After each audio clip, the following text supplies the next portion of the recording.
The root of pride in all of our lives is inferiority complex or insecurity. And to deal with that insecurity from being seen, we begin to talk big, walk big. We begin to project ourselves more than what we are because we don't want anyone to see that on the inside, we're actually very insecure about everything. And Joseph was doing that because every one of his brothers hated him. He was disrespected by his brothers, not loved by his brothers. And so he has this huge insecurity in him that wants to be accepted, that needs to be respected. And the moment God gives him a dream, he uses that to try to somehow gain the respect of his brothers by saying, look at what God is going to do through you. But God was still bringing out that insecurity in him to deal with him so that he could prepare him for his purpose. This insecurity can only be dealt with when you realize your identity. Because until you have a full realization of your identity, you cannot deal with insecurity. And a lot of Christians, we struggle with this. We don't have a strong sense of self-worth,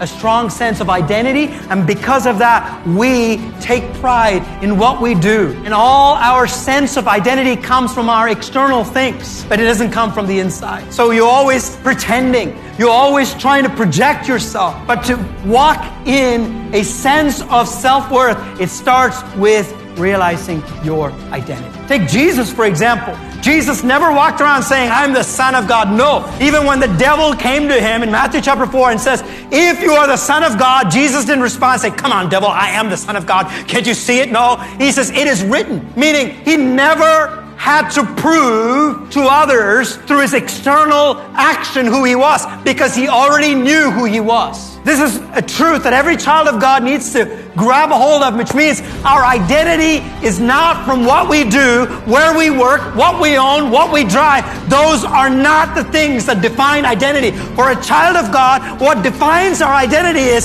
who Jesus is and what he did for us. And my significance and my identity comes from Jesus and who he says I am and who he says I am created to be and what he says I can do. That's what defines who I am.